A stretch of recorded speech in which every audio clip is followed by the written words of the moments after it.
Depuis le cœur de Washington, D.C., les Spring Meetings 2024 ont réuni une multitude de décideurs et d'experts du monde entier pour discuter des enjeux économiques mondiaux les plus pressants.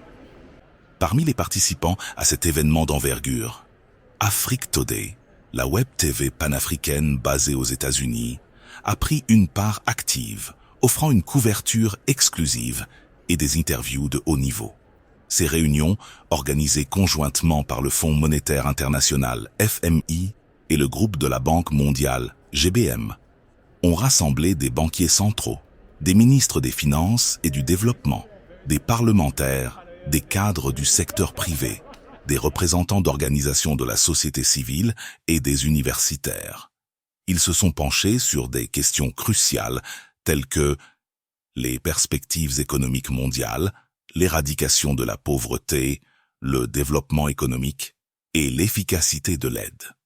Ces rencontres, qui se sont déroulées du 17 au 19 avril, ont offert un cadre propice à des échanges fructueux et à des discussions approfondies.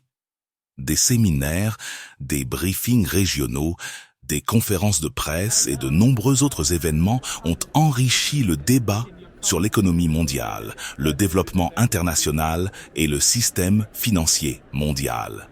Afrique Today a eu le privilège d'obtenir des interviews exclusives avec des personnalités de premier plan.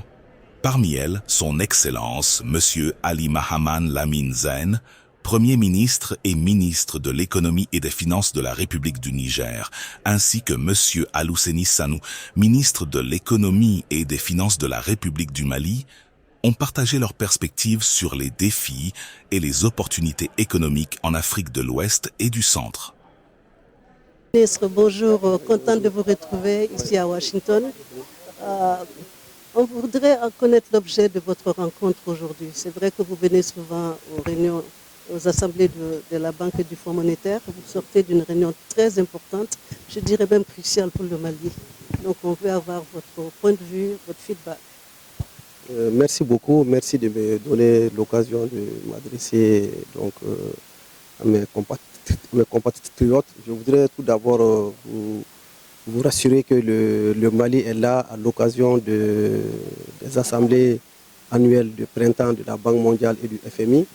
Et ces assemblées sont l'occasion pour les différents pays de se réunir avec la haute administration de ces deux institutions pour faire le point de leurs relations et également de jeter un regard sur les perspectives. Donc en termes de diagnostic, nous pouvons nous réjouir du fait qu'aujourd'hui la Banque mondiale est et demeure encore le premier partenaire financier multilatéral du Mali avec un portefeuille qui compte plus de 14 projets pour plus de 1500 milliards de francs CFA. Et nous avons passé en revue les difficultés qui ont pu faire que ce portefeuille qui aurait pu faire que ce portefeuille se porte encore beaucoup plus mieux que ce que nous avons aujourd'hui. Donc nous avons eu un échange avec le vice-président de la Banque mondiale et nous avons indiqué que le Mali reste déterminé à poursuivre la relation avec la banque et nous n'allons pas ménager nos efforts pour profiter en tout cas des possibilités que la banque offre non seulement en termes de financement mais également en termes d'accompagnement dans les réformes. Pour l'avenir, la banque reste disponible et mobilisée pour que nous puissions avoir des projets beaucoup plus impactants. Et vous savez que le Mali est un pays en transition qui est en tout cas dans une tendance d'équilibre de ses agrégats économiques. Et la banque a félicité en tout cas le Mali de toutes ses performances. Et nous avons envisagé de prendre à bras le corps les solutions pour résoudre les difficultés que nous avons aujourd'hui, notamment en termes de fourniture d'énergie au Mali, également en termes de retour de l'État dans les zones initialement occupées, parce que nous avons le retour des populations déplacées, nous avons beaucoup d'efforts à faire dans la reconstruction des centres de santé, des écoles dans le domaine humanitaire, dans le centre et dans le nord du pays. Donc la banque s'est dit en tout cas est prête et mobilisée pour accompagner le Mali dans ses différents secteurs. Voilà à peu près ce que je peux dire. Merci beaucoup. Écoutez, de crainte d'altérer ce qu'il a dit, je vais dire juste 2 ou 3 mots.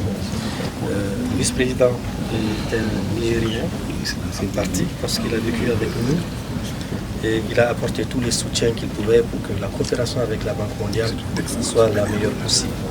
Et à la réunion qu'on a eue tout à l'heure, il a rappelé que jamais notre pays n'a accusé des arriérés. Donc notre pays a toujours répondu à ses engagements. Il y a eu un changement de constitution chez nous qui a amené à une suspension temporaire, il a dit. La reprise effective, nous la consacrons déjà, puisqu'il y a eu une mission qui est arrivée à Niamey.